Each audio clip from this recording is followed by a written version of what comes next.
అందరికీ నమస్కారం. ఇప్పుడు మన వీడియో అయితే ఇక్కడ ఉంది కదా, గోరెంట్ల అక్కదైతే నాకైతే ఒక పెద్ద అక్కలాగే ఉన్నది ఇంతవరకు. కానీ ఈ ఆశ్రమం కట్టేటప్పుడు కానీ నాకైతే ఒక సాయం గాని చేసింది. ఇన్ని రోజులు ఏంటి చాలా సార్లు వస్తుంది కాబట్టి వీడియో తీయలేకపోయినాము. వద్దు వద్దు నాకు అంటుంటుంది.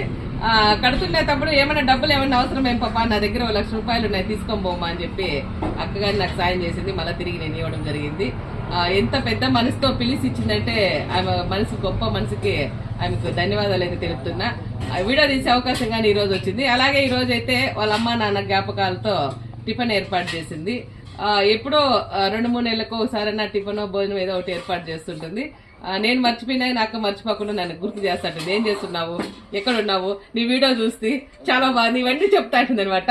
ఇప్పుడైతే మనకు టిఫిన్ గానీ ఏం ఏర్పాటు చేసిందో చూడండి ఒకసారి. అవ్వతాతలకు ఇడ్లీ వడ అయితే ఏర్పాటు చేసింది. ఒకటే ఉంటుంది పాపము, చేసుకోలేదు. కాకపోయినా చేయలేకపోయినా గానీ ఏదో ఒకటి నా చేత నేను సాయం చేయాలని ఇట్లు ఆమె వంట చేసుకోలేదు, కాకపోతే చేసుకొని వచ్చింది. అక్కకైతే మన ట్రస్ట్ తరఫున అందరి తరఫున ధన్యవాదాలు. నీకు నువ్వు నిండు 100 ఏళ్ళు బాగుండాలబ్బా మా కోసం.